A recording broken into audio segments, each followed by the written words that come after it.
오늘도 최상병 관련 보도 이어가겠습니다. JTBC는 어제 최상병이 소속된 포병만 수색에 투입되기 전 급류에 휩쓸릴 수 있다는 위험성 평가를 하지 않았고 임성근 전 사단장이 수색을 재촉해 그럴 새가 없었다는 취지의 중대장 진술이 있었다고 보도해드렸습니다. 그런데 이 중대장 말고도 이런 취지의 진술을 한 사람이 더 있던 걸로 확인됐습니다. 유선희 기자의 단독 보도입니다. 최상병 순직 엿새 뒤 해병대 포병 소속 한 행정관이 쓴 자필 진술서입니다. 사고 전날 중대장과 함께 위험 요소를 확인하려고 이동하다 임 전 사단장을 만났는데 혼잡한 도로에서 병사들이 내리는 모습을 본 임 전 사단장의 기분이 좋지 않아 보였다고 적었습니다.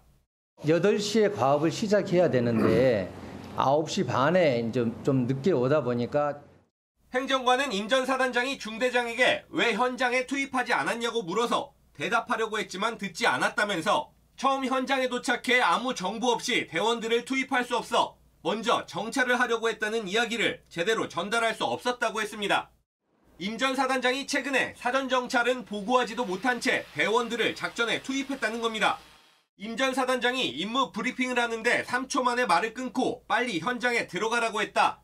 안전 위해 요소를 파악하던 중 왜 빨리 작업 시작하지 않고 병력을 대기시키고 있는 거냐고 했다는 중대장의 진술 정황과 일치합니다. 하지만 임 전 사단장은 군검찰에 제출한 260쪽짜리 진술서에서 자신이 포병을 재촉했다는 언급은 하지 않았습니다. 그러다 지난 6월 국회 청문회에서 관련 의혹이 제기되자 이렇게 부인했습니다. 신속 투입 명령이 아니고 작전을 조기에 해라는 취지에서 제가 얘기를 했는데 하지만 직접 그 말을 들은 중대장과 행정관은 모두 하려던 위험성 평가 그만하고 빨리 작업을 시작하라는 의미로 압박을 느꼈다고 진술했습니다. JTBC 유선입니다. 해병대가 작전을 수행할 때는 사전에 위험성 평가를 하게 돼 있는데 지난해 실종자 수색에 투입될 당시 최상병이 소속된 포병만 이 평가를 하지 않은 걸로 확인됐습니다. 왜 최상병이 소속된 포병만 하지 않은 건지 그리고 다른 대대들은 모두 위험하다고 평가했던 만큼 임성근 당시 사단장도 이 위험하다는 보고를 받았던 것 아닌지 여러 의혹이 나옵니다. 먼저 유선희 기자의 단독 보도입니다. 해병대 보병대대가 지난해 실종자 수색에 투입되기 전에 작성한 위험성 평가 문서입니다. 지형과 날씨가 모두 위험하고 빠른 조류로 인원과 장비가 휩쓸릴 수 있다고 적었습니다. 하천이 탁해 잘 보이지 않는다고도 했습니다. 특수수색대대와 방공대도 빠른 유속에 휩쓸리는 사고 가능성이 높다고 했고 장비 지원을 맡은 공병대대는 집안 침하 가능성을 언급합니다. 당시 작전에 투입됐던 최소 4개 대대는 위험성을 인지하고 있었던 겁니다. 그런데 최상병이 소속된 포병만 위험성 평가를 하지 않은 것으로 확인됐습니다. 해병대 측은 사전 위험성 평가는 대대 중대별로 하는 것인데 왜 포병만 빠졌는지는 알지 못한다고 했습니다. 지난달 경찰은 최종 수사 결과를 발표하며 대대장들에게만 책임을 묻고 임성근 전 해병대 1사단장에겐 혐의가 없다고 했습니다. 작전 통제권이 없는 1사단장에게 수색작전 관련 사전 위험성 평가 의무가 있다고 보기 어렵습니다. 하지만 같은 곳에 있던 다른 대대들이 사전에 급류에 휩쓸릴 수 있다고 판단했었다는 사실은 설명하지 않았습니다.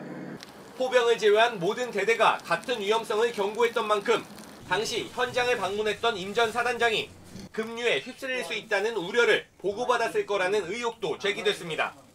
임성근 사단장이 위험성 평가를 무시한 것으로 보입니다. 사전 안전조치를 강구했어야 했음에도 불구하고 무리하게 물에 들어가라라고 임성근 사단장이 사실상 입수 지시를 해가지고 그 같은 익사사고가 발생했던 것이죠. JTBC 유선입니다.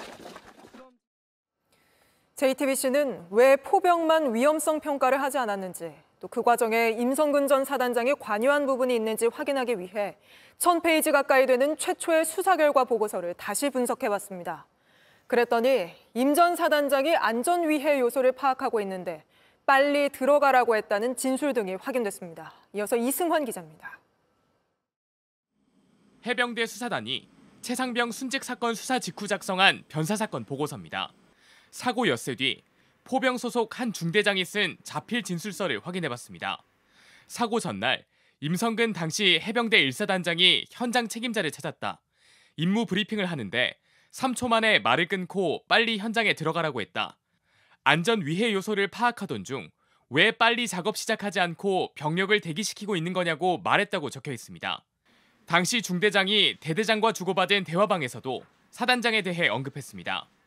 임 전 사단장이 기분 나빠하면서 몇 중 되냐고 물었다. 병사들 하차시킨 뒤 현장을 확인하려는데 빨리 내려보내라고 했다. 임무를 나누려고 하니 답답해했다면서 대대장에게 속상하다고 말합니다.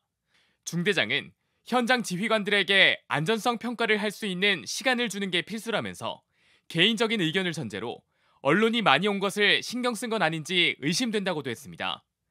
해병대 수사단은 이 진술을 근거로 임 전 사단장이 재촉해 무리하게 작전 현장에 투입된 것이라고 판단했습니다. 하지만 이후 사건을 재검토한 국방부 조사본부, 사건을 제2첩받아 수사한 경찰의 수사 결과 보고서엔 이런 내용이 빠졌습니다. JTBC가 확보한 임 전 사단장의 진술서에선 해당 중대를 방문해 군용 트럭 화물칸에 탄 병사들이 뛰어내리는 모습이 위험해 보여 안전대책을 강구하라고 했다. 군인다운 모습과 단정한 복장을 지시했다고 적었습니다. 하지만 중대장이 진술한 브리핑을 끊고 빨리 들어가라고 했다는 내용은 없었습니다. JTBC 이승환입니다.